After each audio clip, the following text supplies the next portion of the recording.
I'm going to grab a chair, if you don't mind. No problem, Jack. Excuse me.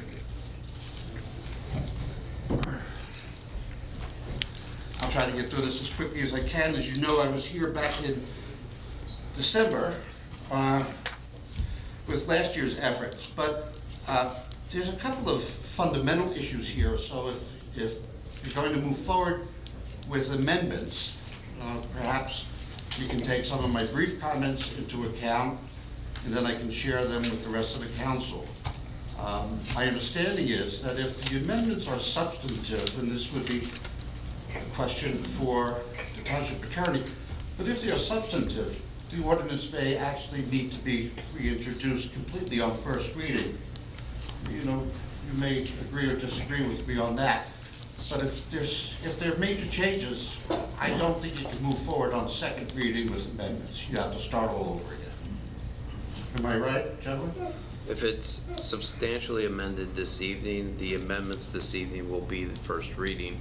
The next meeting will be the second reading. All right, so at which time it can be amended again. Okay, thank you. All right. I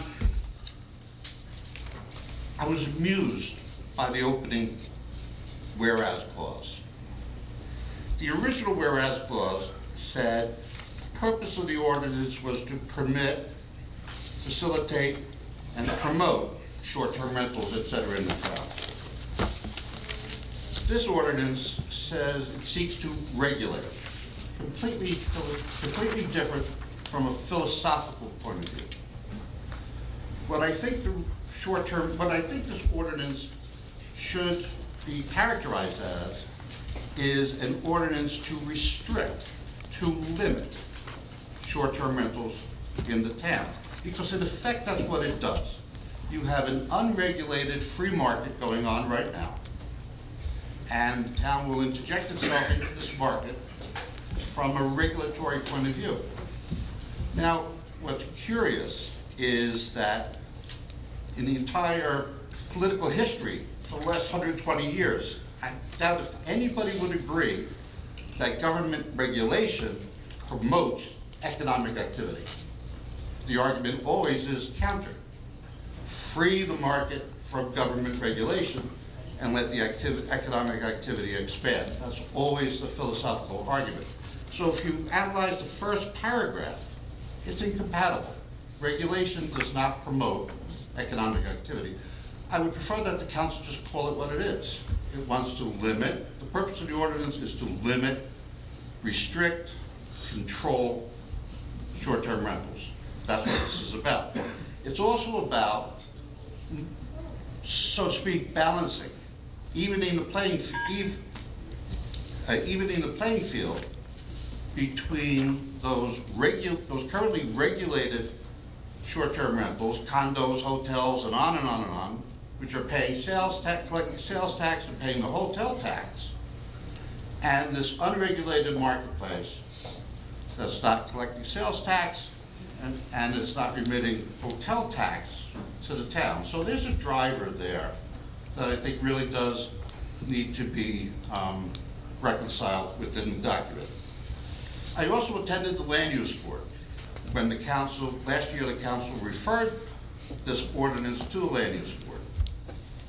My understanding is from that meeting and confirmed subsequently is that the land use board returned the ordinance to the council without any comment. And that troubled me severely because to legitimize short-term rentals in residential neighborhoods, which generally are restricted to single-family residential purposes only, it seemed to me that that was the proper place for the land use board to roll up its sleeves and try to figure out exactly where we want these things unfettered, where we want them restricted, and where we want them prevented. No comment came back from the land use board. So I'm going to ask the council, whatever the amendments ultimately become, to send it back to the land use board again and ask them to roll up their sleeves and deal with it. There's comments in here about the police department. Excessive noise, on-street parking, and diminished public safety. I don't know, has the council received any reports from the police department as to its experiences in the last 6 months, last 18 months, with short-term rentals and complaints from neighbors, et cetera? Have you?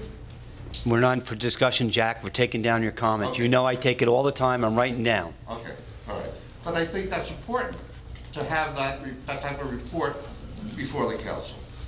The section that says that whereas it's in the public interest that short-term rentals be regulated, I really do think that what you want to do is limit them. You've heard comments from various people throughout the Vernon community tonight. You know I work in one of those communities. I'm speaking on behalf of myself and no one else. But why don't we just agree that I'm pretty familiar with some of the issues that have arisen. There's the intended purpose of the chapter, in addition to this balancing the rights of homeowners, of people who buy so that they can have short-term rentals, is to preserve and protect the long-term housing market stock of Vernon Township. I don't even know what that means. I have no idea how the government can even do anything along those lines. It just seems to be completely unnecessary. It refers to, twice or three times in the document, refers to applicable state statutes, but makes no references to what they are.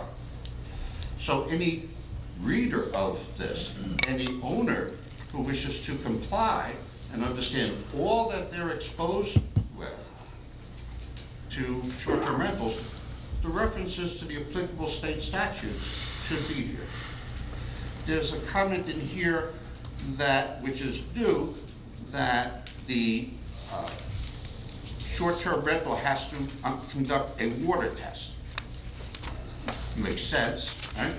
Those water tests are conducted by hotels, right? By any public water supply system, whether it's Suez/United Water, and on and on. So I'm not suggesting that that's not a proper approach, but the language says in G4 on page 8, for which testing of the water is not required. Now, that needs to be teased out, because in New Jersey, the Private Well Testing Act is very clear. If you're going to buy or sell something, you're required to get a water test. So in every property that's going to be bought or sold, a water test is required. So in this case, the ordinance is defective in that it says you only have to do a water test when one's not required. So I think that needs to be looked at again. There's a limitation if you have to be 21 years old to rent. Yeah. Right? You could be driving a Humvee in Iraq at 18. I just don't understand where that restriction comes from. In New Jersey, adults are 18. So I'd like the council to recognize that I think that's troublesome. The responsibility, as another commenter mentioned, that occupants are supposed to be filing all of this information with the town. Well, it seems to me that that burden, if that's what you want to see, ought to be imposed on the owner, not the people who are renting. The owner should do that. The water test should be submitted as part of the permit application, or else you're chasing your tail afterwards. If you want a short-term rental permit, get the water test done and submit it. Those water tests should also be posted in the short-term rental unit. People should know when they walk in the door, in addition to who's in charge, who the owner is, what the police telephone number is, on and on. There's language in here that related to bedrooms. And I believe it's 2 persons per bedroom plus 2. So a 3-bedroom place can have 8 occupants. But on page 7, item 7, the number and location of all parking spaces available to the STR, short-term rental. I don't know what that means, available. Either they have parking spaces on site, in the garage, and in the garage if one's there, plus and/or plus, there may be, let's say in the condos, parking available in the parking lots. But I do think short-term rentals should be very strict on prohibiting on-street parking. Because if there's one thing that's going to impact neighborhoods, that's one of them, on-street parking. The ordinance requires the owner to use his or her best efforts to assure that the use of the SDR will not disrupt the neighborhood. I don't know what best efforts mean. You know, that's in the eye of the beholder. So it seems to be something that ought to be just excised out or defined much more. So I'm going to leave it like with the last comment, and I said this in December.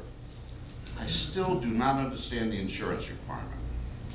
I do not understand how the township wants to interject itself into the affairs of a homeowner and establish a minimum insurance level in that dwelling in order for short-term rental to occur. If you want to restrict it, if you want to kill it, make it $1 million, make it $5 million. But I just don't think it's the township's business to be involved in determining what a homeowner's insurance, what adequate insurance coverage is. It's not asked at hotels. It's not asked. I mean, I don't know if the township has a record of what the Appalachian Motel's insurance coverage is, but if you're concerned about folks, then that ought to be a concern across the board, and not just in the short-term rental. So, in closing, what I'd like to say is that it's very hard to deal with issues like this when it's introduced on first reading. I mean, the council president and I had the discussion. He's been very gracious, trying to share with me everything he could as soon as he could, and I thank him for that. But I think there's a process that ought to occur before something is introduced on first reading. I think there ought to be a public comment period. Now, I know procedurally how difficult that is. And it's probably on a technical basis. If it's not before the council, it's not real. But council members work hard on developing ordinances, putting their thoughts together. So it may not be final, that's of course, but at some point, citizen input before it makes it to first reading may avoid a lot of this 20 months that you've been chasing this, and help the process of government be a little bit more effective. Thank you. Thank you.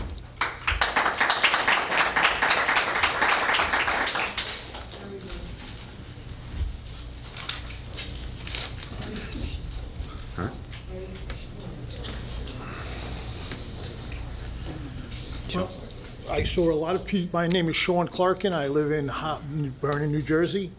I saw a lot of notes being taken, and you were gracious enough to give Jack far more than the 3 minutes limit for public input. So, you know, and Jack deserves it. He's got a lot of experience. But just in case you don't know, what Jack just gave you was a workshop. And these kind of workshops is going to make your job a lot easier. So share with the public, let the public share with you, and get Vernon on track for success, okay? We need more workshops, but they shouldn't happen here. They should be scheduled, and the doors should be open for the public. Thank you. Thank you.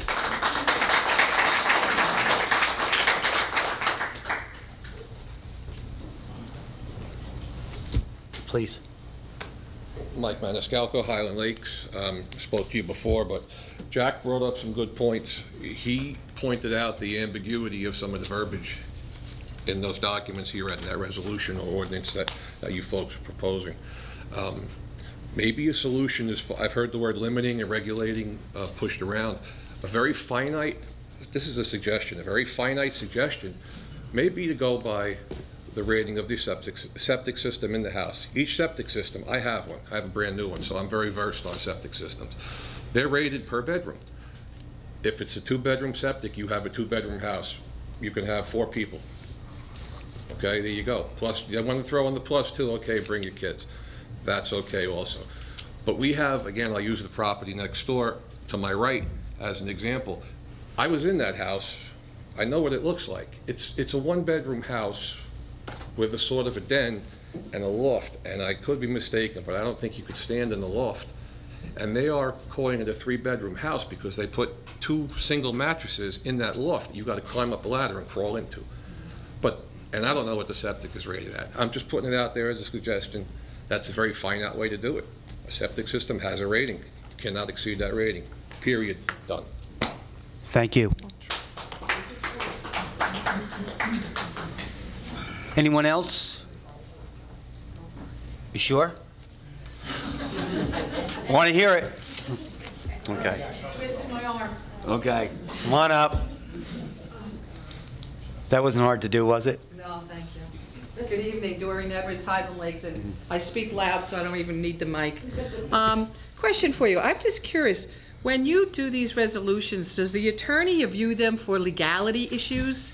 Because it was brought up, Mr. McLaughlin, Jack McLaughlin said something about not being able to rent unless you're 21 and over, and then in the state of New Jersey, they talk about 18.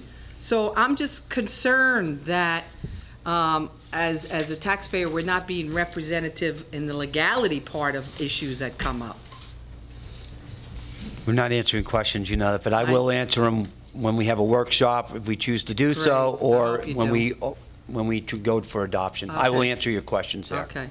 Well, I hope the attorney, because why else do we have an attorney, right? Thank you. You're welcome. Thank you, Doreen. Anybody else? Okay. Thank you for all your comments, by the way.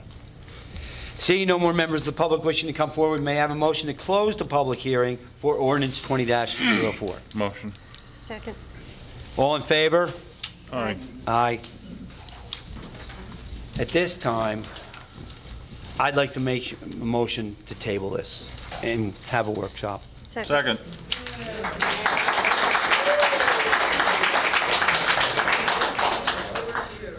Can we have a roll call for that? Vice President Allberger? Yes. Councilmember Murphy? Yes. Councilmember Van Tassel? I don't know if he's there anymore. Bueller. Right. Council President Shortway? Yes. Table it. Motion carries. So be it. We'll schedule it.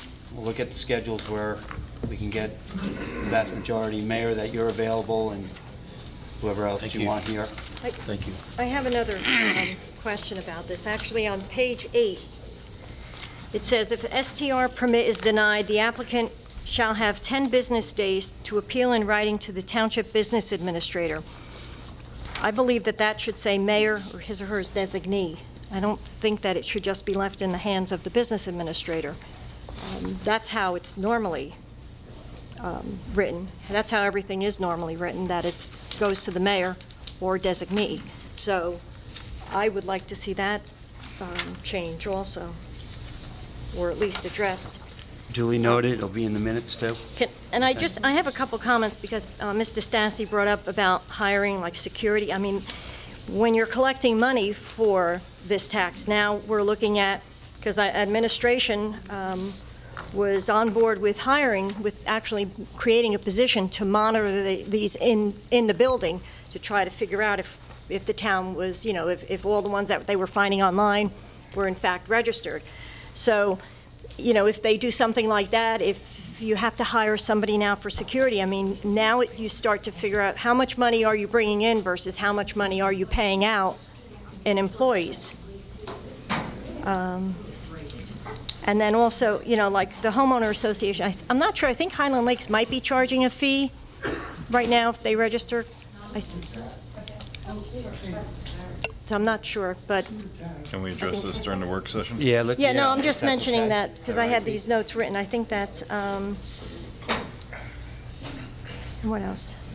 Oh, and just one other thing I wanted to bring up is that probably over 10 years ago, there was a proposal to open up a bed and breakfast in the Summit. That's a development off of 565. There was a huge house there, and the owner wanted to run a bed and breakfast, so he would have lived there. There was a lot of public outcry.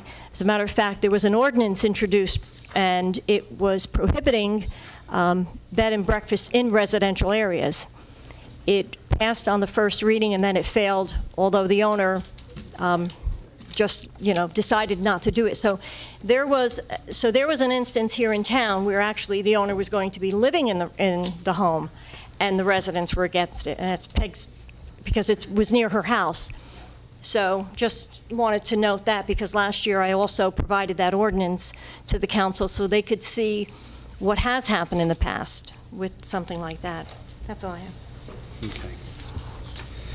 Ordinance 20-05, an ordinance of the Township of Vernon, County of Sussex, State of New Jersey, amending Chapter 509 of the Municipal Code of the Township of Vernon entitled Taxation to include transient accommodations. This ordinance amends Chapter 509 of the Township Code entitled Taxation to include transient accommodations. May I have a motion to open the public hearing for ordinance 20-05? Motion. Second. All in favor? Aye. Who would like to come up to the podium this time? Be my guest. Peg DeStassi. You know that, I'm going to say something. I think it should be tabled, because how can you vote on that if we didn't vote on the, even doing the short-term rentals? So that's just my opinion. Thank you. Anyone else? Seeing no members of the public wishing to come forward, may I have a motion to close the public hearing for ordinance 20-05? Motion. Second. All in favor? Aye. Aye. I'll make Okay. a motion to table it. The only thing I ask, this sets up the taxation part of it, not the regulation part of it. And it's going to take at least 90 days for the state to do it, plus 20 days of estoppel. So you're looking at over 110 days before the township could collect any tax. And what if it never gets adopted? So then you have something on the I books. know Jersey City didn't have regulations, correct, and they're still collecting the taxes. What this ordinance does, it allows the municipality to collect the hotel occupancy tax for short-term rentals. Whether or not the municipality adopts an ordinance regulating how short-term rentals are conducted is a separate and distinct issue. This allows the town to collect revenue from short-term rentals. So Airbnb would be required after, I think, it's a 20-day estoppel, and I think it takes 90 days to the state, would have to start mailing us the check that they collect. Airbnb, VBRO, and any other All those entity. transients. Yeah. Tax, I believe, is 3%. 3%.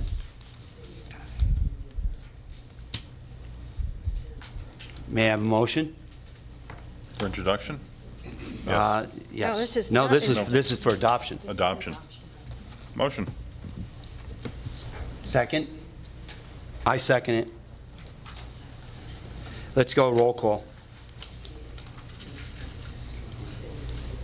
Vice President Wahlberger, Yes. Councilmember Murphy, No. Council President Yes. Shortway. Yes. Motion carries. Okay. Mayor, you're up on deck. Mayor's report. No, public Is it? comments. Oh, public comments, I'm sorry. Okay, public comments. Please note, public comments are limited to 3 minutes per person. May I have a motion to open up public Motion. comments? Motion. Second? Jeannie, a second? Yeah. All in favor? Aye. Aye. Please step up. Thank you. You're welcome. Okay, I've heard a lot of people tonight speaking about public safety, and I feel like that's a good segue to what I want to speak about. So, hello, honorable representatives of Vernon. I'd like to submit a resolution for Second Amendment rights. Wait, can I please have your name and area? Oh, of sorry, town? I've never done this before. That's okay. Take your Jessica time. Benedetto, Barry Lakes. Yeah, Go okay. ahead. I would like to submit a resolution for Second Amendment rights. As a citizen of Vernon and a law-abiding firearms owner, I am of the opinion the current administration in Trenton has infringed on my rights. The resolution's intent is to send a message to Trenton that law-abiding firearms owners in New Jersey are under constitutional attack. Furthermore, many feel the firearms legislation passed in Trenton only burdens our Second Amendment rights. Once one has proven to be a law-abiding citizen of New Jersey by exemption of the firearms purchaser ID card, They have fulfilled the state's burden of proof. Our current permitting system was founded in 1966 and intended to separate the fit from the unfit, law-abiding from criminal. No criminal follows any law. We, the law-abiding, are now under duress from our own state government and criminals. I would ask you, our representatives, to consider this resolution for vote. I have attached a copy of the resolution. In no way does this resolution make anyone immune from past or present firearms laws. See Section E. Thank you for your time and consideration in this matter. Can I bring this up? Yes, please do. If you can give it to the clerk, that way she'll make sure all 5 of us receive a copy. Thank you. Okay, thank you. Thank you very much. Next. Thank you. Yes, Robert? Good evening, ladies and gentlemen. My name is Bob Kirschmer. I've been a resident in Vernon since 1976. I'm a retired teacher, teaching 40 years. I was the Vernon Citizen of the Year and the Vernon Teacher of the Year. I'm a sportsman. I'm a hunter. I belong to Cherry Ridge Gun Club. I am not a member of the NRA. And I am here tonight to speak to the council, to recommend to them to never even consider a Second Amendment sanctuary city resolution. When I did a little research and I looked up the word sanctuary, it says a place of safety, a place of refuge. And I know the Second Amendment, and I support it wholeheartedly. However, let me read to you a Second Amendment resolution from Hamburg, our neighbor to the west. The Borough of Hamburg opposes gun control, gun safety legislation, or red flag laws, state, federal, or local. Ladies and gentlemen, our job here is to have a safe community. Do we want a safe community for our guns or for our residents? We want a safe community. You are right, both, but our residents must take preference. Why would we not? With all the public land in Vernon, with all the hunting that we all do, with all the shooting that we do at a very, very well-regulated place, Cherry Ridge, why would we not want to have reasonable gun control laws? Why wouldn't we want reasonable gun safety legislation? And above all, why would we not want to support a red flag law which protects the gun owner, his neighbor, and everyone else in the community? I am not an outsider coming into a community and giving you some information trying to make this a Second Amendment city. I'm one of you. Since 1976, I have protected your children as a teacher, as a coach. And now, with these red flag laws, we need to protect everyone in this town. And so, I know Councilman Shortway said that this is not on the agenda, but it could come up very soon. So I figured, let me come tonight and maybe head it off at the pass. I also emailed the mayor, emailed the council president, and let them know that I was coming to speak against this Second Amendment sanctuary city concept that's going around in Sussex County. One last point. It can happen anywhere. It can. And if we remember the pizza murderer over in Hardyston, he was enrolled in Vernon Township High School, and he was in my class. He was in my class. And so, folks, when we have a law like the red flag law that can protect you, me, you, everyone in this room, we should support it. The Second Amendment cities do not support reasonable measures to protect its citizens. They're more concerned about protecting their guns. Okay? So, in closing, should a resolution like this come up in town to consider Vernon as a Second Amendment sanctuary city. You will see me again at this meeting. You will see me again at the Acme. You will see me again at the McAfee Post Office, because we need to convince the citizens of this community that Second Amendment sanctuary cities are not what we want in Vernon. We want a safe city. We want a city where our children can go in the woods, can hunt, can shoot at Cherry Ridge, all with safety with their guns. And so I ask the council, please, never consider this. It sends a bad message, because it says to other communities and to our children and to our students, we're not enforcing the laws. We're not going to enforce red flag laws. We're not going to look for a way out of this terrible situation that we're in with gun control. You know, every time there's a tragedy, we're all hyped up about it, all hyped up. And as soon as the Congress wants to do something, the NRA picks up the phone, makes their phone calls, and we never hear about it again. And so, ladies and gentlemen of the council, Mayor, please reject any notion of making Vernon a Second Amendment sanctuary city. Thank you very much.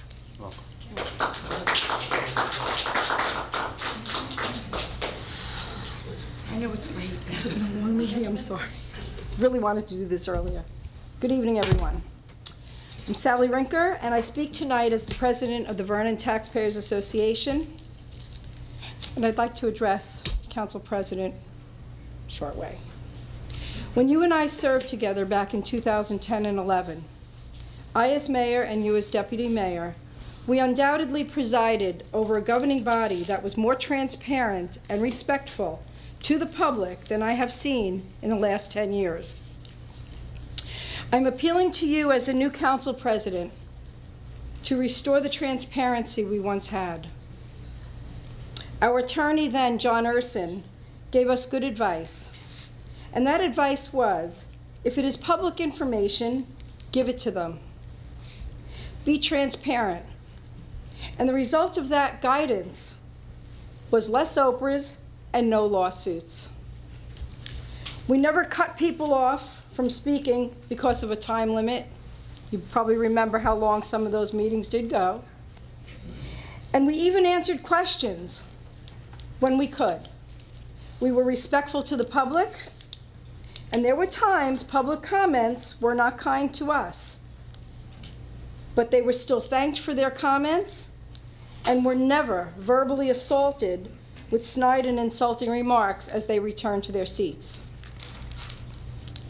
On January 24th, 2020, the members of the Vernon Taxpayers Association discussed matters of concern to be addressed by Vernon's current administration. The following attached document contains a list of requests which will both establish and restore transparency and accountability to our government for the residents and taxpayers of Vernon. The list of requests include abiding by state statutes, utilizing best practices, and fostering a more respectful and improved working relationship between elected officials, residents, and taxpayers.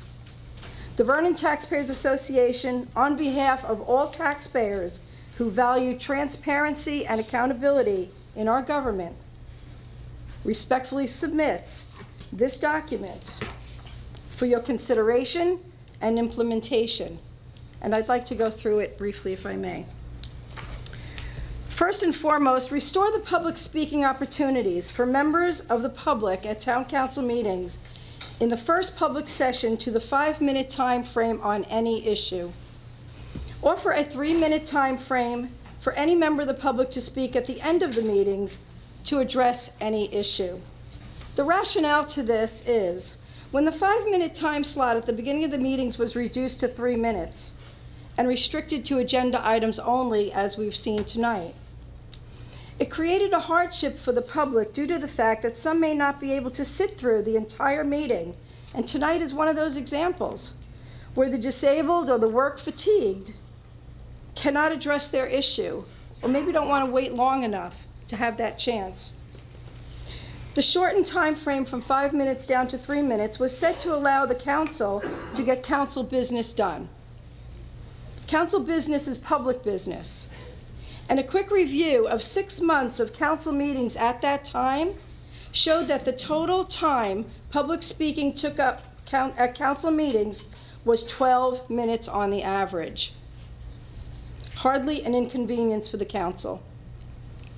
Also, more often than not, the 3 minutes is exceeded because 3 minutes is not enough time to address many issues, and it has been a hard one to adhere to on all sides. Right? Resolutions, it was touched upon tonight by Mr. McClackery, must include complete factual information, such as attached contract copies, salaries and terms, facts and figures, etc. The rationale, detailed information minimizes and prevents unnecessary Open Public Records Act requests for the public to obtain public information. Answering questions at council meetings. We used to do it, and it wasn't such a bad thing. I think it showed respect for the public and for the time they take to come here. And it's the public's right to ask questions and be answered whenever possible. The rationale, residents and taxpayers have entrusted you with decisions pertaining to their money and quality of life. It is disrespectful to not respond to a question if the answer is known. If the answer is not known, the response needs to be one of assurance that the question will be answered when the information is known. This would improve public trust, a necessary component between public servants and the public. Enacting ordinances. They are laws by which the public must honor and follow and need to be carefully vetted out before drafting and placing on the agenda for a vote. Full text must accompany the ordinance upon introduction, as has been done, and the first reading and the entire process must follow the applicable statute for ordinances, NJSA 40:41A-101. The rationale to this is, ordinances lose significance and clarity when drafted on the fly or are voted on when incomplete and inconsistent. It creates confusion when they are repeatedly tabled due to being introduced prematurely. Workshops. Thank you for the workshop offer tonight. They are necessary for all complicated and multifaceted issues. Public awareness and public input should be welcomed and valued, as well as the input from elected officials. The rationale is workshops foster public trust. Complicated issues may greatly affect taxpayers and residents. Workshops help to include all available knowledge for better outcomes. They will help to minimize poorly written and incomplete ordinances, as well as excess legal fees. Upcoming issues such as the short-term rental ordinance and investigation into dissolving Vernon's Municipal Utility Authority definitely call for workshops. So again, thank you for the one on the B&B. Meeting minutes of all committees, commissions, and boards should be keeping minutes of their meetings. Commissions are required by state statute to do so and post them regularly on the township website. All other committees and boards, especially the ones who spend taxpayers' dollars, should be keeping minutes of their meetings and posting them on the township website as well, following best practices. All committees, commissions, and boards should give public reports of their progress and expenditures at council meetings, quarterly or at least biannually, and I consider biannually twice a year. Okay. Rationale. There should always be public accounting of spending public's money. The public and elected officials have the right to know what goals these groups are working on and what they are accomplishing. This also reduces the requests for information by way of Oprah. Restore voting on the township's bills. At the council meetings, a process which has been done by every municipality in Sussex County, the Freeholder Board, our own Land Use Board, the MUA, and every government entity that disperses taxpayers' money to pay bills. The rationale. The bills list would be included on the agenda for the public to review prior to the meetings. The council would identify and discuss items in the public forum, and the taxpayer has every right to see where their money is being spent. It is legal, Mr. Zelinski, and it is, at the very least, best practices, and supported by law according to NJSA 40:69A-130, titled Disbursement of Municipal Funds. Posting the council meeting agenda on the website more than 48 hours before the council meeting would be a courtesy to the public. Though the law only requires a 48-hour notice, our agendas are posted at 5 p.m. on Friday before the Monday meeting. Our code calls for all agenda items to be submitted for inclusion on the agenda by noon on Tuesday. Therefore, the agenda may be posted earlier than Friday, 5 p.m. for public convenience. Even one day sooner, Thursday, would be helpful. The rationale to this is the public has from 5 p.m. on Friday night, to Monday night to research or inquire about any agenda items which will be addressed at the Monday night meeting.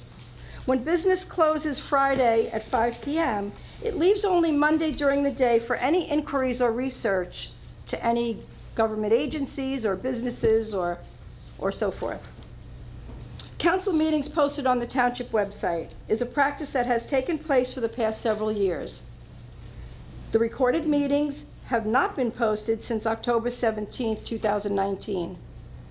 This is a public convenience for those who cannot come to the meetings but are interested in them. Council meetings should continue to be posted regularly and timely, so I'm hoping that is restored. Right. Rationale: public access to information fosters awareness and increases government trust when information is made available. And I have in big, giant, bold letters, public address system. It was brought up tonight, and I have to tell you, I sit kind of up front, and I think my hearing is still normal, and I have a difficult time myself. So it's got to be fixed. It's been years of complaints. We need to upgrade whatever it takes in this courtroom. It should be able to be accomplished when the public meetings are held. Residents, taxpayers, and attendees of these meetings cannot hear the business that is being conducted on pertinent information of an issue being discussed. It is frustrating and annoying. But most of all, it is disrespectful to those who take the time to attend meetings, who have continually complained about this problem and find it doesn't get rectified. It once again compromises public trust, and it is an easy and necessary fix. I will submit this to the clerk. Thank you very much.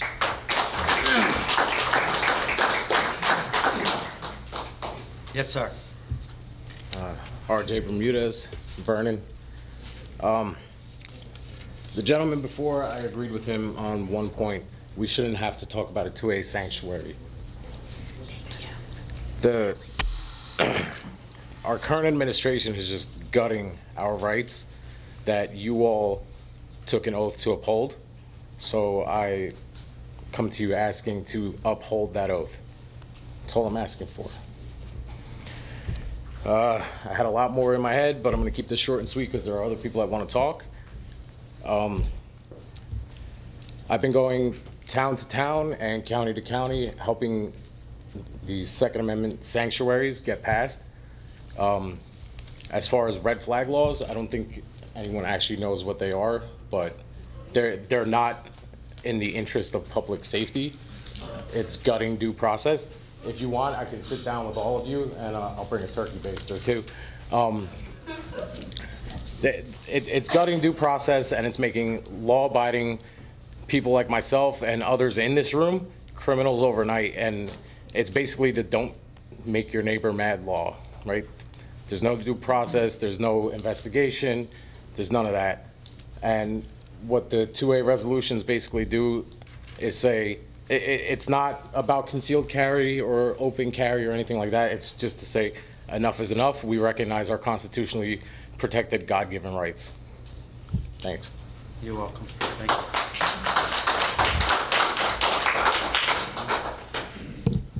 Hi, my name is Anthony Rossi, and I am an NRA member. Vernon is known throughout New Jersey for having the largest gun range in New Jersey, with tens of thousands of gun owners bringing their guns through this town each year without incident. It's not the law-abiding resident. Excuse me, I'm reading this off my phone here. I typed this down. It's not the law-abiding citizen. We all know it's the criminals. Don't follow the laws.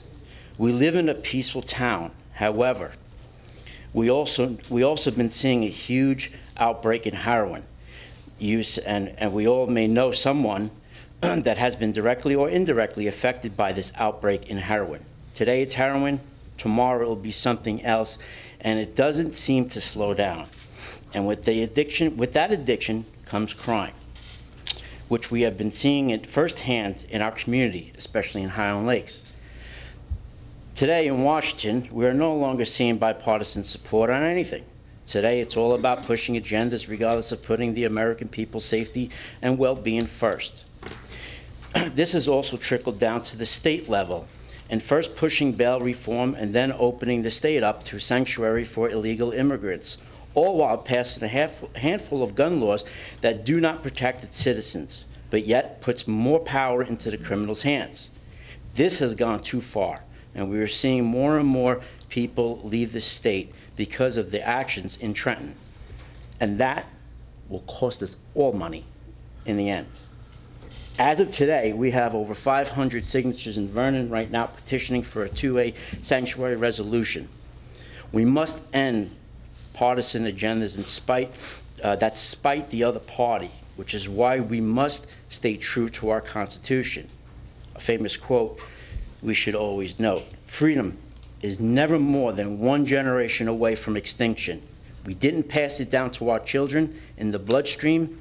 It must be fought for, protected, and handed on for them to do the same, or one day we will spend our sunset years telling our children and our children's children what it was once like in the United States where men were free. Ronald Reagan.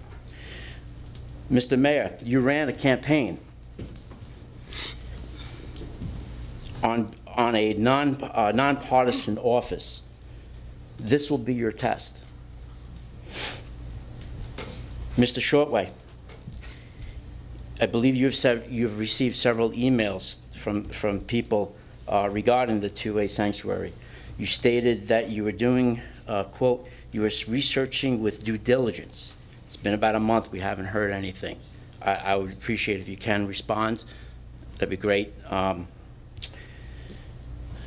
I don't know if you can comment on your findings, but if not, I will ask that this 2A sanctuary be added to the next agenda for the next meeting, and I ask that you pass for a 2A Second Amendment resolution. Thank you.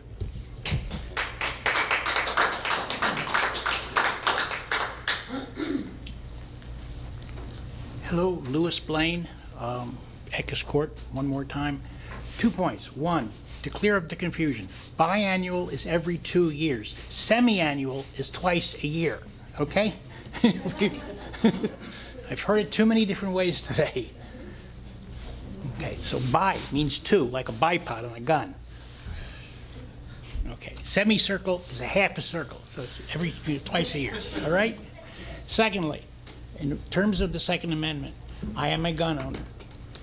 I have worked with and in and for the Air Force for most of my life, and I'm 74. If I am a registered, law-abiding gun owner on a military base, my guns are locked up in the post armory. I never get to see them. The military does not allow people to privately own guns. Nobody in the Second Amendment movement says a peep about it, because they know that's constitutional. I don't see why the people in Vernon, who have a lot more freedom than that, are so worried about it. I've been with the military. I have not seen anybody talking about taking away anybody's guns. I hear a lot of people yelling about it, but I have not seen anything come out from any political party, centrist political party, there's lunatics on both sides, thank you, saying that they're taking away anybody's guns or anybody's right to guns. The red flag laws are not well written. They're well intended, they're not well written. That doesn't mean there should not be some trip mechanism for keeping people who are mentally ill or emotional away from their guns. Okay. Thank you very much.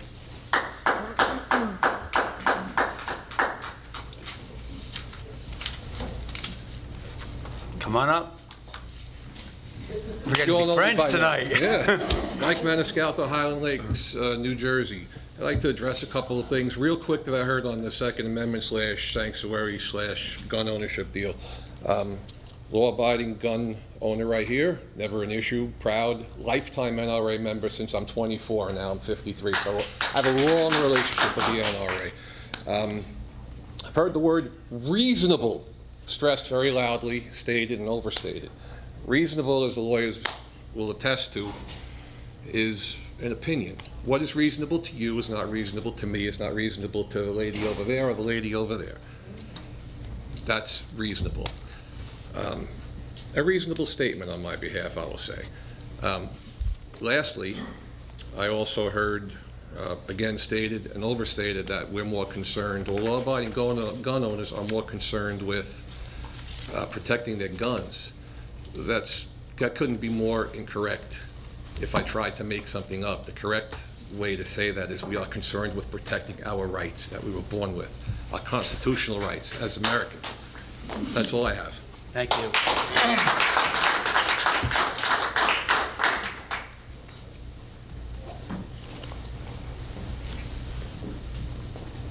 My name is Krista Gary, and I'm just up here to say I agree 100% with Sally Rinker, and I hope you consider all of her suggestions tonight. Thank you so much. Thank you, Krista.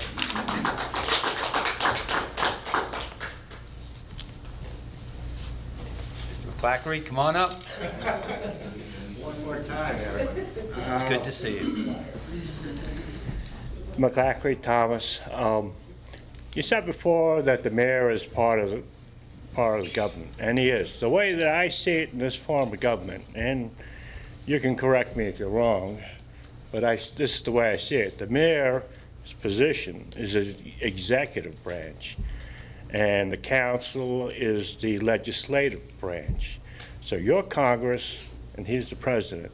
Now, he can come out and say whatever he wants. The mayor, not you personally, sir, but the mayor can come out and say whatever they want. But you guys have to approve the expenditures, that's all. That's your big thing, is the budget and any legislation like more regulations. That's you guys. Having said that, I'll skip. I'm back onto the slaves again. Okay, so I came up last meeting and I talked about the slaves. I might have been kind of loud. I didn't have all my government-issued hearing aids in, which, you know, don't do a heck of a lot. But anyhow, there's 3 slave cemeteries in the township. We know that one is on or close to Canal Road and Price's Switch Road. We know one is on Maple Grange and 94 on the Van Dockenberg property. That one's never going to be disturbed because it's on state property. We know where it is, but I don't think it's been published, the exact position, because I don't want anybody messing around with it. And the third one is Barrett Road. Barrett Road comes from, in 1760, McCamley moves into town, which at that point was Warwick. He thought he was in New York. He owned what is now Borderlands Farm, plus a bunch of other land. He had a couple of mills that were in New Milford, and he owned a bunch of slaves. That had a village on Barrett Road, which is the new tree farm. That village also had a church and a cemetery. Now McCamley, he sells his property to Wheeling. He sold the mills to Wheeling, which is where the slaves come in. We know the slaves were still there in I believe it was 89, because Wheeling then sells some of the slaves. so we know they were there. But my point in all of this is this. Excuse me. Can we please, in the audience, not talk? A lot of people have had trouble hearing tonight. Please? Thank you. Tom, I'm sorry I interrupted you, but people That's need to okay, hear because what I you're didn't hear what saying. you said. Thank you. I'm sorry, I didn't get it. But anyhow, so I think it's the town's history. And at some point, you gotta stick some signage out there. At least do that, if not locate the exact cemetery location, which, as I pointed out the last time, you could probably do through aerial photography, which goes back to the 50s and the 40s. And the stuff will still be there at that point, the stuff being the tombstones. But I think you should put out the signage. I know it's not a nice history. I know we may not like it, but we were a slave state. And we have these 3 designated slave cemeteries. There's other burials throughout the township. We don't know where they are. But these 3 should be recognized, and there should be some signage put out there. That's me. Thank you, and thank you. Have a good night.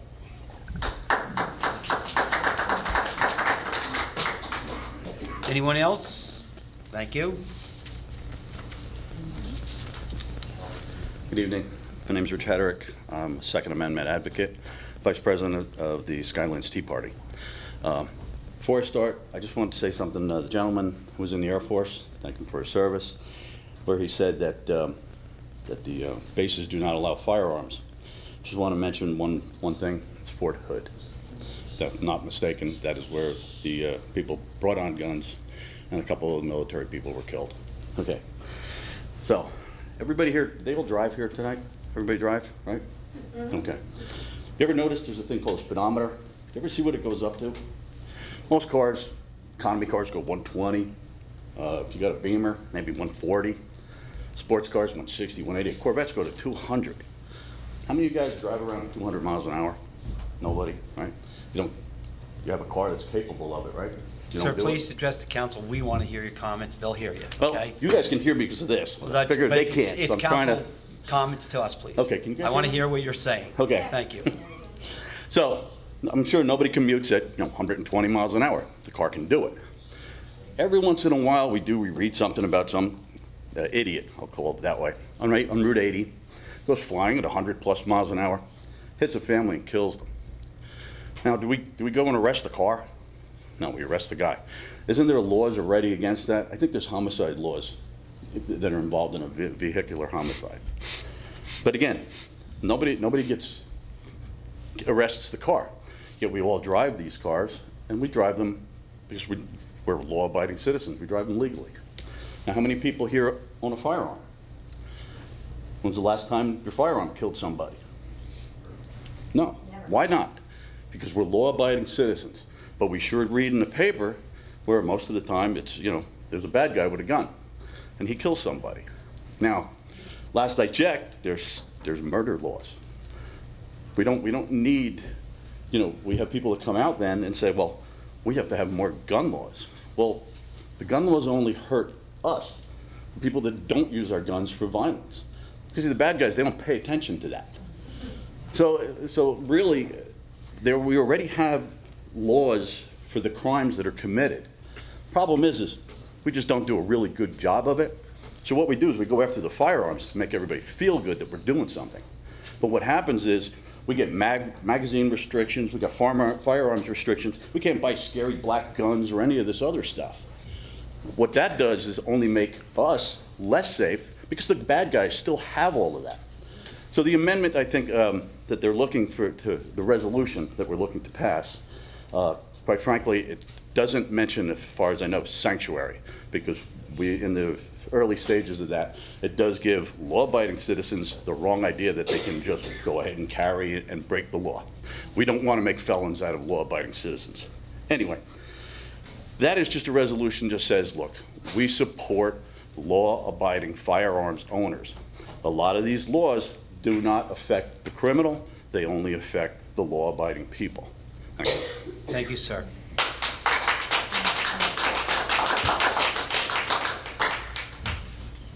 Mr. Dunlop? Mr. Shortway. I always watch these at home. Steve Dunlop again. I always watch these meetings at home. I don't always come. I do get frustrated sometimes when I can't hear. Part of it could be a Fleetwood Mac concert in Mobile, Alabama in 1975. My ears did ring for a couple days after that. But it is frustrating to sit out here and know that there's microphones that aren't being used. I often see the microphones quite a ways away from the speaker. The closer you get to the microphone, I don't even know if this one's on, the better it works. There must be a volume switch on the speakers, but it is very frustrating. I've been very impressed with the way this meeting's been conducted tonight. It's different than some of the past ones that I've attended. I know there has to be restrictions, but sometimes there needs to be flexibility, and I've seen that flexibility tonight, and I, for one, appreciate it. When we vote for town council members, we vote on them based on the information that we have at hand. But we also realize that after we vote for them, that we don't just walk away and say, well, it's their town, they run it the way they want. You guys represent us, and you really do need to listen to us. There's been times when Sally has spoken, and I've like, oh my God, here we go again. Because sometimes it is repetitious. And I think sometimes it's repetitious because people aren't listening. Mrs. Rinker obviously put a lot of time and effort into her presentation tonight. I hope that every board member gets a copy of it, and I hope they will read it and they will think about it, because it should be a two-way street. We're in this together. Sometimes it's been nasty with the way these meetings have been conducted. And one person, if they're liked, can go 10 minutes. Someone, if they're not liked, 3 minutes, back to your seat. Shouldn't be like that. There has to be order. There has to be some control. There shouldn't be shouting out. There shouldn't be the dialogue. In fact, I saw it tonight from a council member that was in the past totally against it. Depends on whose or who ox is being gored, I guess. But I would ask that you do think about what Mrs. Rinker said tonight, because it made perfectly good sense to me, and I hope she does make copies of it available to you. On the gun issue, being a former policeman, you know, in most instances it's a good guy with a gun that stops a bad guy with a gun, and the police aren't always available. Too many times the police are just there to hang up yellow tape and to take pictures. And to make a statement to the press to let them know what happened. One of the Democratic candidates for president last week was upset about what happened in the church in Texas, saying they should have dialed 911. Well, if you talk to the individual that stopped the incident, it was 6 seconds from the time the man drew the gun till he was dead. We live in a rural community. If I call the police, it's probably going to be at least 3 minutes, maybe 5 minutes before they get to my door. By then, if 1 or 2 people come through my door with a gun, the policeman's job's going to be there to take pictures and to put up yellow tape. So I know the state that I live in. When I turned 16 years old, my dad gave me a firearm, a handgun, to carry in my car. What a wild concept that was. But that was in Florida. I knew coming to New Jersey, I had to leave all my guns at home. All my guns are at my mom's house in Florida because I know that they're illegal here. It's not a very good way to have to live. I know a sanctuary town policy is not going to change the state laws. We're probably just going to, pardon my English, piss off the governor even more. He already doesn't care much for us up here in Sussex County. But I would just caution people when they start talking about these reasonable gun laws. What's reasonable to one is unconstitutional to others, and we do have a right to keep and bear arms, and I hope that this council doesn't fall into this trap of feeling that they just want to be reasonable with the gun laws. But I thank you for your time. I know I've had my 3 minutes, and I wish you guys all a good night. Thank you. Thank you.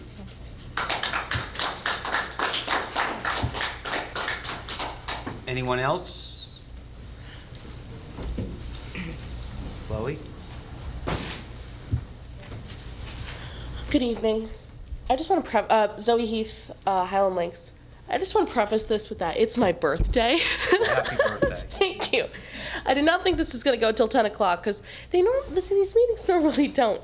But I just had a question and then a statement. Do we know the legalities of council people conference calling into a public meeting? Yes. Just Go ahead, you may. We will address that actually at council comments. I'll address that. Oh, awesome, thank you. And then I just wanted to comment on the Second Amendment resolution, which was mentioned previously. It's something that is almost a trend throughout the rest of the county, and as someone who lives in this town and actually understands red flag laws, because I've Googled it just even the slightest bit, it's unnecessary. Red flag laws are actually part of what keeps people safe. It's not just, you can't just call up and be like, hey, I don't like this person, let me take away their guns. It's has to go through a judge. Council President Shortway, you were a police officer, you understand domestic violence issues, you've seen these kinds of things, and I'm sure you understand that some people's lives would have been saved if they didn't have a weapon. So I know this council and the mayor they listen to their constituency and they take every bit of someone's opinion or concern into account when they're drafting a proclamation or a resolution, so I just hope that you'll do the right thing once again, so thank you. You're welcome. Thank you. Anyone else? Last chance. Okay. Thank you for your comments. Seeing no more members of the public wishing to come forward, may I have a motion to close the meeting to public comments? Motion. Second. All in favor? Aye. Aye. Mr. Mayor, would you like to give a report, sir? Yes. The sound system. I'm not so sure what we can do about it, but it's going to be something that I'm going to look into because I don't sit here and assume that the previous mayor and council hadn't heard some of the complaints or done anything. So I'm not going to sit here and say they didn't do anything, but I'm going to fix it. But I am going to look into that because when I was sitting out there, I couldn't hear either. And now I do understand that I have some hearing issues. I don't wear hearing, but I got some hearing issues. But we just should be able to hear better. So I'm going to look at that and see what we can do. And I want the public to know that. I appreciate the comments that one citizen made about the meetings. I commented last week that I thought that the council meeting had been better. That meeting was better, and it was. And that was not my attempt to try to negatively reflect on anybody or any situation that really happened in the past. The meetings were simply better, conducted better. And this has been a very full meeting, and it has been better. And I think that people who watch this on video formats and what have you, they'll see that. And I honestly and truly think that it's going to be better for the town. People are going to get a better image of our town. And when I say meetings better, I don't mean that people shouldn't complain or anything, but just how we conduct ourselves. And they have been better. There has to be order, there has to be control, and there has to be a happy medium on some things. I know that the council president and I, we've talked a little bit about the time limit and everything, and I've heard what people say. Maybe, 5 minutes is 3 minutes not long enough. I don't know, but I do know we've got to get some kind of control in it. We've even talked about, I know that the council president wants to handle things fair and even-handed. I know that. He's told me that.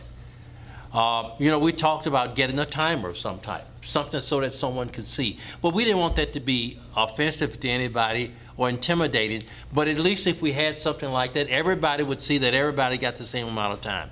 I don't know, but we've got to try to find a happy medium. The thing I really want to say, guys, is that we hear you, we're working on it. Let me just go to some prepared statements that I had. I really want people to know that during these first 27 days that I've been mayor, a significant portion of my time has been spent working towards the fulfillment of my commitment to do my own personal inquiry into the long-standing issue of Vernon's sewer system, which is currently managed by an independent agency called the Vernon MUA. The primary objectives of my inquiry are to, number one, to try to determine for my own clarification just how we as a municipality got ourselves into a situation where we spent millions of dollars to purchase a sewage management system that was aimed at helping us to develop a town center and attract new business to our town. And now, almost 7 years later, we find that this sewer system has, not to my knowledge, attracted any significant amount of business to the town, is our town's most expensive asset, and has become a town asset where the largest portion of the expenses are being paid for by a small group of Vernon citizens. In fact, about 1,700, or about 7% of our town's population, most of which live in the Stonehill condominiums. This is neither sustainable, we can't go do this forever, or in my humble opinion, neither is it fair or reasonable that this burden should be placed on just 1,700 citizens. The second objective of my inquiry is to explore options that may be available to our town to help us to reduce the cost of operating our sewage management system. And number three, to determine if we as a town could somehow turn this perceived bitter lemon of sewers into what our MUA, into what our council, and what I as mayor would like to see as what I call the sweet lemonade of success, of service, and a business venture. My personal inquiry, in fact, is ongoing. And during the first 27 days as mayor, I have learned a lot. And I've done this through a detailed personal discussions with 2 of the MUA commissioners, and I plan to have also detailed discussions with the others. I've also learned a lot through several detailed personal discussions with the MUA's executive director, as well as a tour by the executive director of the MUA's physical facility, that is, our sewage systems pipes in the ground, the pump stations, and our lift stations. I've learned from reading ordinance number 11-23, which actually formalized the town's purchase of the sewer management system from United Water in 2011, and from researching and reading much of the press and other coverage related to the town's purchase of the sewage management system from United Water. And I'm in the process of scheduling meetings with the MUA's engineer, the MUA's attorney, and the MUA's auditor. Just a few more points. Now, all should know that I started this personal inquiry before Council President Shortway announced his formation of a wastewater feasibility study. I strongly believe that this feasibility study by this committee is needed, and that it will only contribute to the learning that I have gained from my personal efforts. In addition, my personal inquiry will enable me to be more of a contributor to this committee rather than simply a non-contributing bystander. And I want to again to thank Council President Shortway for allowing me to be a part of this council committee, because quite frankly, he did not have to allow me to be a part of it. For I believe that this committee is one more step forward in our collective efforts to move Vernon forward. And that's it. Thank you, Mr. Council President and the council. Thank you.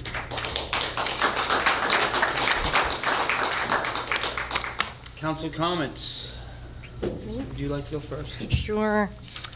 The vacant property ordinance that we have, could the council have a report of who and how much money is owed for people that have not paid? Because I know that there's outstanding, so it'd be interesting to see.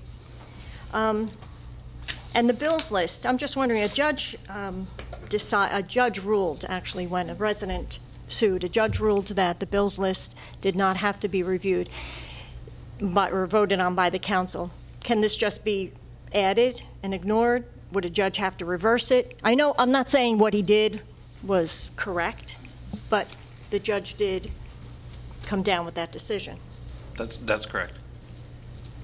So I'm just wondering, I mean, can it just be ignored, or would you have to go back before a judge? Usually you comply with judicial orders. My recommendation would be that the township comply with judicial orders. Okay.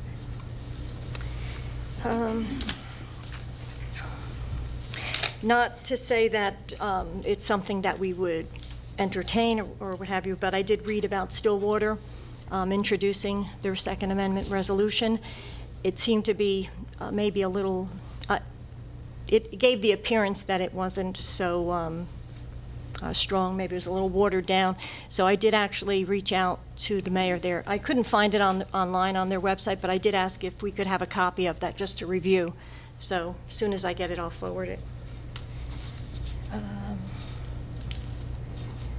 The question about the council members calling in at council, our attorney's request last year, a recommendation, we did change, we did some amendments to our township code in regard to council members calling in for meetings.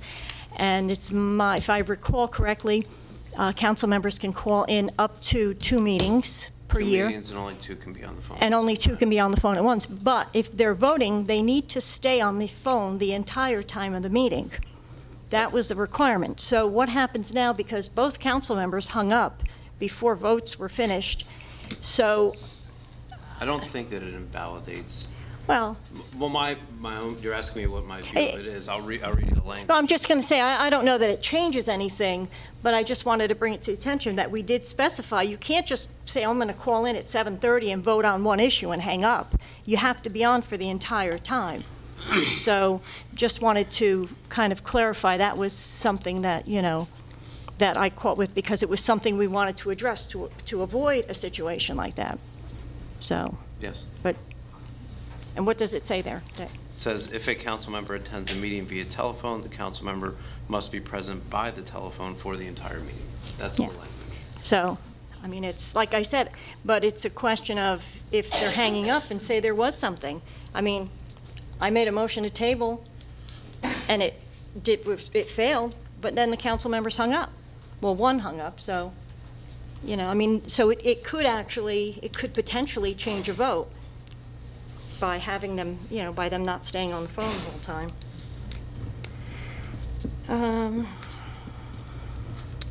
One of the other things I just wanted to mention, by the way, no disrespect, Harry, but when you were on the council back then, everything wasn't rosy. So I would not want the public to think that everything was rosy back in 2011 or 2010. I think we went through about 5 or 6 managers. So it was quite contentious. Last thing I wanted to address is the wastewater feasibility committee. I did reach out to the mayor, and I guess the whole thing here is, since we're addressing an issue with the MUA, the members have their meetings, they do their due diligence. As a matter of fact, the MUA did not have a director for 5 months, and the chair, he actually received, you know, all the phone calls. But I just am troubled by the fact that the MUA is not getting to choose the members that are on this committee.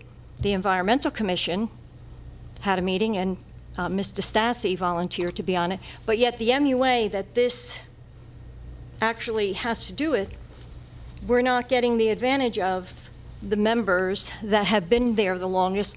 We have engineers, we have I mean, John Perry was a director of water and sewer. I mean, that's what he does for a living, but yet he was not allowed. I mean, and again, no disrespect, but members that are on it are actually members that are on the Greenway Committee. Nothing against the Greenway Committee. It's not a violation of OPMA because they're not conducting any business, but, you know, in my opinion, even though you're forming this, the members here are really, I mean, besides yourself and me, who here really knows? I mean, who knows really what has been going on with this sewer system for this entire time? Who has followed it the way we have? No one. So, I mean, I just feel, I mean, even Tom Buckney, he's probably the longest sitting member. You know, I know Ed Seeger volunteered, and he was told that he could be an alternate. So I mean, I don't feel that the committee is really being formulated in the proper manner because, again, nothing against you, but some of these members you appointed when you were mayor to the Greenway Committee. So now they're just going on to this. I mean, I almost feel like the outcome has already been determined. Not saying that it has, but it's something that needs to be addressed, because I think they have a meeting on the 30th. I think they should be allowed to determine who from their commission, because after all, it's an autonomous board. And, I mean, they should be able to choose.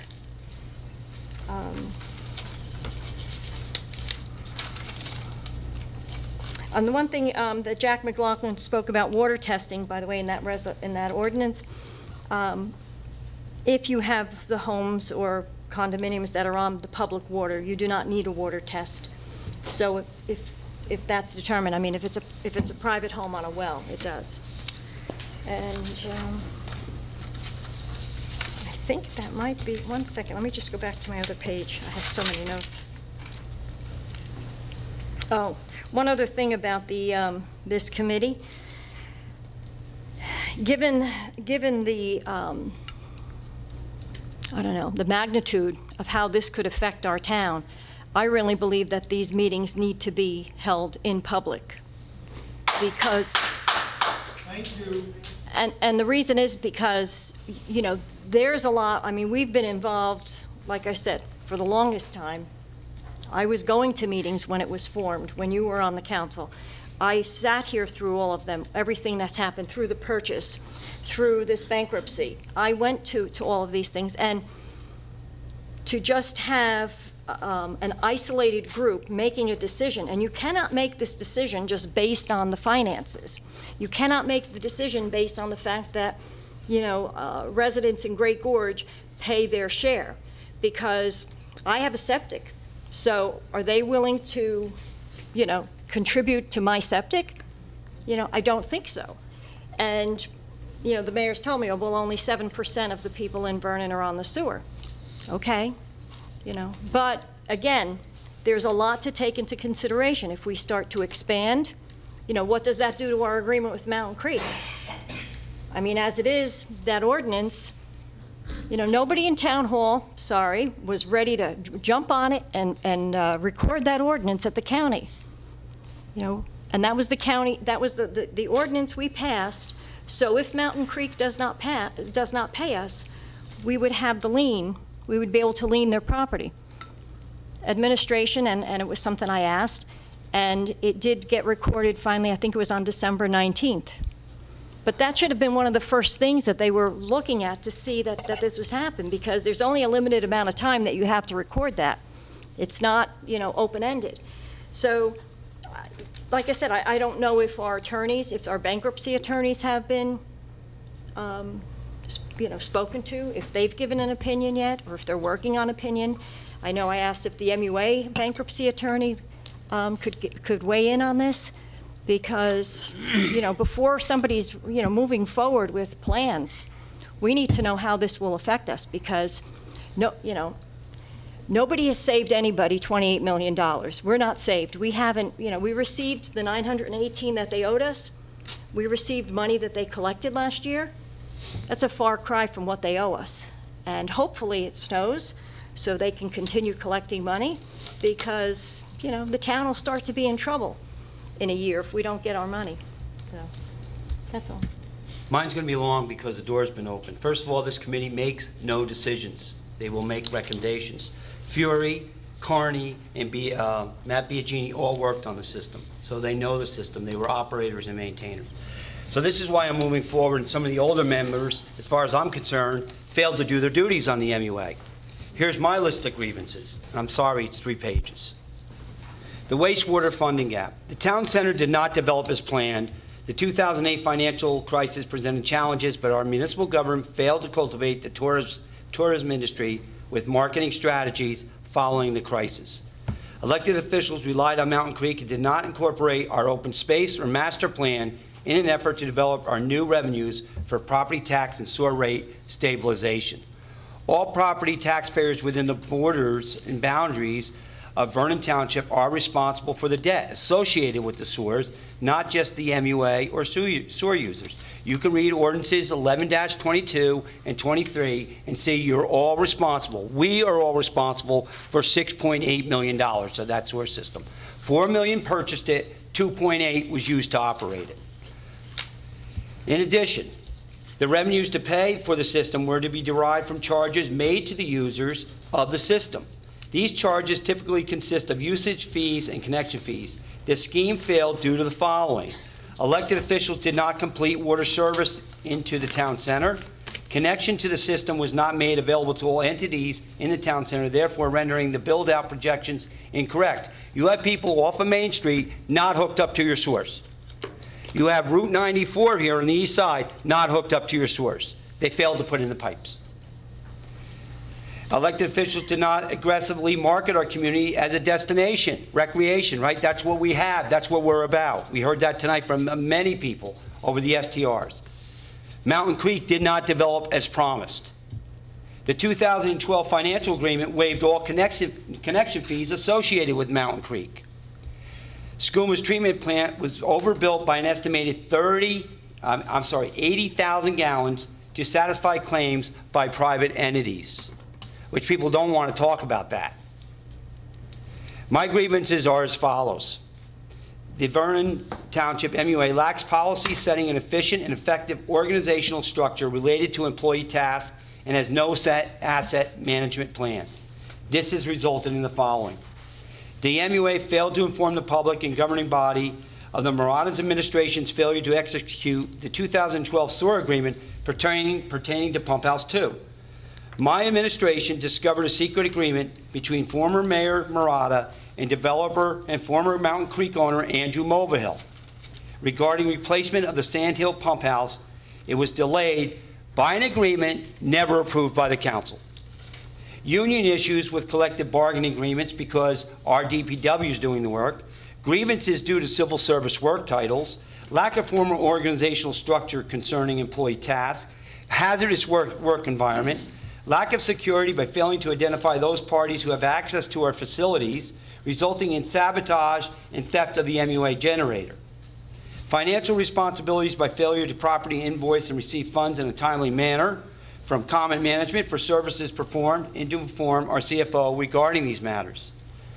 The MUA is making only minimum debt payments to ensure operational revenue to keep the authority afloat. The MUA has failed to aggressively pay down the bond anticipatory notes associated with Ordinances 11-22 and Ordinances 11-23 by only making annual minimum payments. In 2023, $9 million of bans will have to go out for bonding. $6.8 million is related to the sewers. Don't forget, the Skooma bonds jumped from $1 million to $1.5 million. We all are on the hook for this. And not should just be the 14 or 1,700, I guess, users it is. I thought it was 1,440. Expenditures without appropriations, fraudulent price quotes, failure to safeguard employee safety resulting in an injury at the Sand Hill Pump House. MUA was noticed of these hazards in 2012 by its operator and engineer, but failed to rectify these situations or demand replacement of the pump house as was required by agreements. The failure to know lift stations were owned by the township and resulted in $12,695 in legal costs. We only discovered this when we looked at the application to buy it, that the engineer and the township attorney, who was the MUA attorney at the time, signed off on the application that we owned the lift stations. We wasted almost $13,000. Why couldn't the MUA tell me we own the lift stations? Unreasonable lawsuits against the VFW for one EDU. It cost them $30,000. The level of bureaucracy is not needed. There's a duplication of professional services. And there are perceived conflict of interest, which I will go through another time, and those allegations were brought up in 2011 and 2012. So what have we done so far to rectify this? We expanded the town center designation. We changed the town center to include breweries and wineries. People say, let's have retail stores. Amazon is killing the retail market. You need touch businesses. Eat, drink, medical facilities. Now, Amazon, I know, can deliver sandwiches to your door, but it's not the same thing as going out to eat. This is where we have to focus. We sold municipal properties not needed for public use. It generated almost $300,000 in revenue, but it's putting properties back on the tax rolls. The Board of Ed followed suit and sold 2 of their properties located in the town center. We adopted a vacant building ordinance not only for properties in the town center, but throughout our community. The ordinance has generated over $300,000 in the last 2 years. But more importantly, that was a result. I didn't see that coming. I knew there was some money, but it's reducing blight. When I ran for mayor in 2015, when I got elected in 2016, I could not believe the blight I saw by all these homes being foreclosed. They now are being fixed and they're being sold. Also, another benefit of that is, and this came from Dan Story, in his lake community, because of the houses being fixed and being sold, they collected in 1 year $66,000 in back dues. I don't even pretend to know what Highland Lakes has collected, and they're a lot bigger. So that was another unforeseen consequence, but it's a good one because it's helping our qualified lake communities out. Area need redevelopment study, and now we're moving into a plan. Water feasibility we did, economic development study. We brought water service to Church Street and the municipal complex. The municipal building, believe it or not, was paying for EDUs, but we weren't even hooked up to the sewer system. I only discovered this when I looked out my window by chance and see our septic system being emptied. So we forced other people to hook up. How come we didn't hook up? I'll tell you why, because it was $60,000 to do, but it was the right thing to do, to help the people and stabilize these rates. Volunteers blazed the future town center trail with a $2,000 grant. I've seen some ridiculous numbers of hundreds of thousands of dollars, $2,000. We did it with our backs, machetes, and that's how we did it. We have 9 new businesses in the town center. And the agreement with Mountain Creek based on, and there are other, I know, parts of the agreement, was based on a 7% recreation fee that follows the land on it.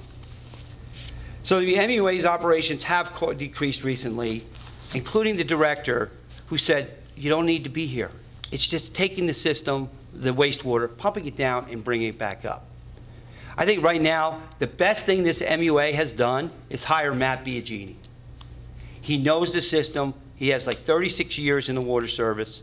And perhaps now with the commissioners we have, maybe we don't have to dissolve it. But we have to see if there's other things we can do to protect the town and the rate users who wants to see in 2023 if those rates have to go up to $2,000 in EDU. None of us do. We're in this together, and we need to find a solution. So that's why I proposed the committee to start looking at it. That was my say on that. This other thing is more troubling. I've discussed this with the mayor. I've made him known about this. Before I go on, though, Mayor, it may be a good idea to have the HPC look at these slave cemeteries and some of the other cemeteries and have them document it and maybe do a project on this. I will. You know, I think that's what they're there for. This would be a great thing. The administration can't do it. The council can't do it. But we have a historical preservation. Let's give them a task to do. And again, it's under your authority. It's just something that perhaps you would consider. And that list I gave you, that came out of a book that Ron DuPont wrote. And he's excellent. If you know Ron, I mean, he knows the whole history of this town. He's a fascinating person. Well, that's exactly what they are there for. I did slightly mention that to someone on the historical commission, but I will, I'll do it a little bit more direct and see if they can look at that. Thank you. As far as the Second Amendment, before I go to what's really disturbing, I'm going to take due diligence before I propose anything, but I would first ask the council, and it won't be the next meeting. You saw it tonight, because you've sat here for how many hours? We have a lot of things going on. But we'll use the due diligence. The Second Amendment, I am a gun owner. I was one of those people, I had to get my .410 shotgun, I still have it, when I was 10 years old, and that was 53 years ago. And I believe if I want to buy a AR-15 with a 15 mag, I can buy that. I've never been convicted of a crime. I've never been charged of a crime. But on the other side of it, what I've seen like some of these communities have done, it's the accessories they're allowing. There's no need for them. And where I really am sensitive to it is death by suicide.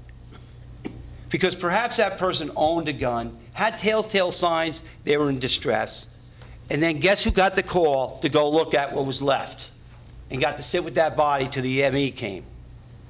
And I've also done the crimes with it. So I'm very sensitive to it. I appreciate the Second Amendment like I do the First Amendment and the whole Bill of Rights. But I'm going to be very careful with it. And I would invite the council, as when we put it up, as an item for discussion, because it's that important. And we've all taken an oath up here to uphold the Constitution of the United States and the Constitution of New Jersey. So I see it from both ends. But I am really frightened how some firearms make their way in to some people's hands. And I know that's not all what it is about. But this is a very complex issue that the government, for years, our federal government and state, have not come to terms with. So that's why we're doing due diligence with it. And I'm not going to be rushed just to do it. I am going to take my time and do it the right way. So now that something very distresses me, and like I said to the mayor, I let him know ahead of time. Sean Mazur, and I don't know how you pronounce his name, is a resident of Neptune, New Jersey, who through an LLC owns property in Vernon, received an appointment to the Historical Preservation Commission this year. Within 26 hours following the mayor's statement for harmony, which I firmly believe in, Mazur messaged Councilwoman Weller, who unfortunately is not here tonight, alleging that I was a crook and I was taking kickbacks. In addition, his messages to Councilwoman Weller reads as follows. Like I said way back, distance yourself from Harry. He's no, I'm not going to say it, but I am going to spell it. F-U-C-K-I-N-G, good. This is 26 hours after the mayor said we're going to work together. Mazur then describes the council as useless and ignorant. Now, there's freedom of expression, but he's now part of the government team. And if he wants to express it, he should go talk to the mayor about it. Mazur's actions and personal attacks are contrary to the mayor's objectives stated on January 1st and what the mayor ran on. And you can see we are making every attempt, and I think we're successful with working together right now. Do we agree on everything? No, but we're going to make every attempt to find consensus so we work for the people, including you that have sat out here for 3.5 hours. Therefore, because of his appointment, I went calling for his resignation based on those facts, contrary to the mayor. Thank you. If you wish to say something, Mayor, in regards to, because I mentioned you several times. And I won't be long, but I think this is important. I was aware that the matter that the council president has just addressed was a matter, quite frankly, that weighed heavily on his mind. And he expressed this to me. And I have prepared some very brief comments on this matter that I would like to share with the public, both those who are here and those who may watch this meeting on some video format. You know, anyone who listened to or believed me during my recent election campaign, or who heard or read my comments on the day that I was sworn in as mayor, just 26 days ago, should not at all be surprised at my response to this matter just brought up by Council President Shortway. Shouldn't be surprised at all. I've been absolutely consistent. On the day that I was sworn in as mayor, I confirmed to those who thought that they could trust and believe me when I repeatedly said on the campaign trail that if they gave me their vote of confidence to be their next mayor, that I would do everything that I could to bring our town together and to move our town forward. I confirmed to them on that day that they were right to believe and to trust what I said. I also acknowledge the fact that one of the major challenges that we faced in bringing our town together and moving our town forward were the various political, the various social, and personality-based factions that actively and aggressively operate in our town, both in person and unfortunately on social media. Some of these comments that the mayor mentioned are social media posts. I looked at some of those. Some of them are really awful, and some of the language is not at all pretty. I additionally made it clear to all individuals and factions, including those who may have supported me, that I would use my personal experience as mayor to make up my own mind about the content of the character and the quality of the work of each individual and organization that I interacted with. You know, even being aware of some of the aggressive and sometimes mean-spirited and distasteful language that some frequently use on Facebook, you know, I got to admit to you that I'm surprised at the language used in these public emails that the councilperson showed me. Emails that were sent to one of our council women, our council person, by an individual who I appointed to the Historical Preservation Committee because he was a trained architect. You know, quite frankly, I had people telling me not to appoint some people to committees, but I told them the same thing that I told you, that I'm telling you now. They might have had issues with those people, but I didn't. And I don't believe in prejudging people. All my life, I've asked people not to prejudge me. And I've tried to give people a chance. But I'm disappointed. My personal experience since being elected as mayor includes working close with Mr. Shortway for almost 2 months, even before I was sworn in as mayor. And during that time, he gave me free range to talk and meet with anyone in the municipal center. And at his invitation, I sat in on all of the initial budget discussions that he, the town business manager, and the town's chief financial officer had with each of the department heads. He gave me unlimited approval to use his office to have private meetings with any current or prospective new professionals that I was considering selecting, appointing to positions where they would provide services to the town.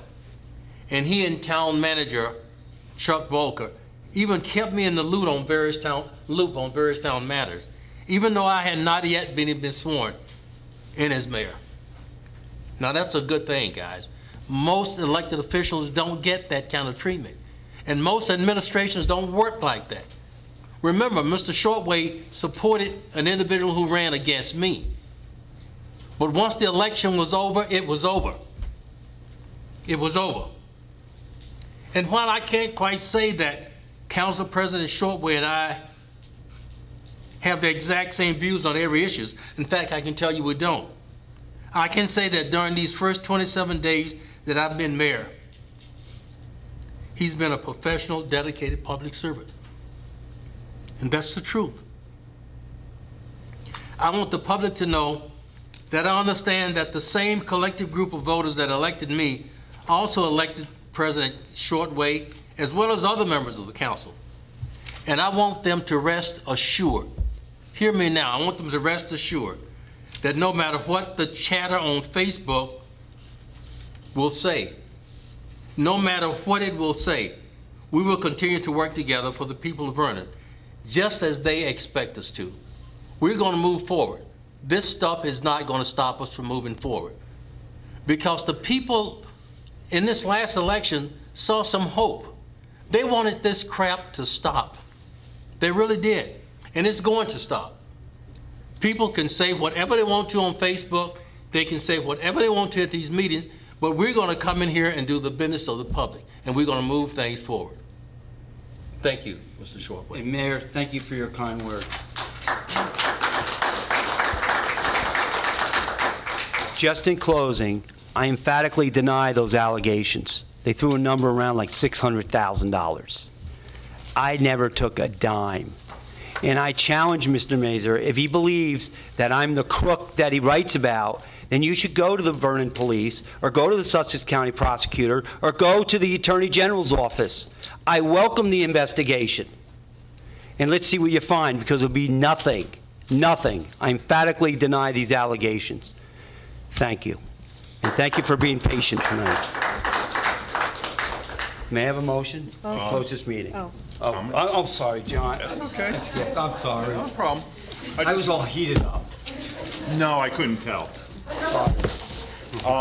My comment is to the mayor and the business administrator. I've been approached from emergency services where maybe a half dozen or so times this year they've requested plowing and sanding to calls that sometimes are on private roads. I don't know whether it's coming from the DPW. I don't know if it's coming from dispatch. That's private. We can't do it. I think we owe it to the volunteers to make sure the roads are safe, whether it's a private road or not. And I think a load of sand on a truck is worth a hell of a lot more than their safety and our equipment. So I wish just to, whether it's dispatch, whether it's DPW, whatever, if a request is made by emergency services to take care of it. I can remember when we've plowed all the way to a hospital for them. So just please look into that. Yeah. And that's all I have. We assured them last year that that would be done. Well, there's been 4 or 5 times this year where, again, it's been. Please give me the instances in which that happened, so. I do not. Okay, thank you. I'll look into it. Okay, thank you. And John, I want to apologize for speaking out of turn and not giving me the opportunity. No problem. I'm sorry. I got my 3 minutes, I'm good. Motion to adjourn. Motion to adjourn. Second. All in favor? Aye. Aye. Thank you, everybody. Nobody opposed. Appreciate it. Last year,